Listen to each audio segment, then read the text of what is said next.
Aujourd'hui, 800 femmes accouchent chaque année en maison de naissance. Il y en a 145 000 qui souhaiteraient pouvoir bénéficier de ce suivi. C'est 180 fois plus. Que faisons-nous? Parce qu'à l'heure actuelle, c'est impossible.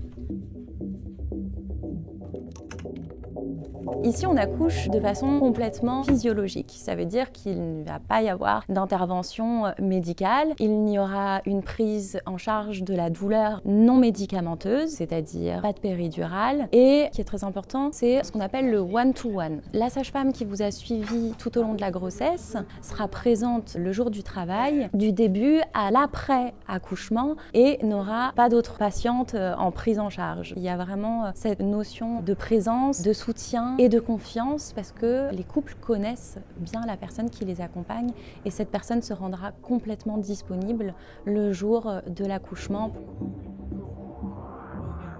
Il faut savoir que cette phase test a permis de mettre en avant que la prise en charge en maison de naissance était tout aussi sécuritaire qu'en maternité, même avec finalement moins d'interventions médicales en prenant en comparaison les grossesses à bas risque suivies en milieu hospitalier.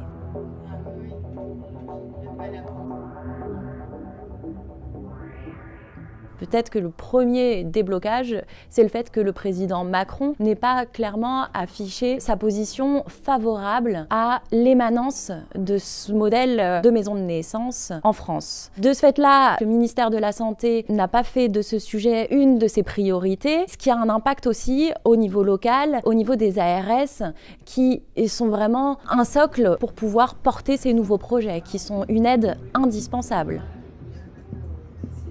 Déjà, c'est le fait de soutenir un projet humaniste qui remet la femme au cœur de son suivi de grossesse, de son accouchement, de son postpartum. C'est important de voir qu'il y a différentes façons de travailler et de voir ça comme des pratiques qui s'enrichissent et comme un partage entre la maison de naissance et la maternité partenaire. L'idée, c'est de décloisonner ces différentes façons de travailler pour qu'on soit plus riches ensemble. Donc, nous demandons au pouvoir public de réaffirmer l'objectif et la volonté de créer des nouvelles maisons de naissance, et nous demandons également un dialogue constant entre les différentes instances, c'est-à-dire entre les ARS, le ministère de la Santé et les futurs et déjà existants projets de maisons de naissance.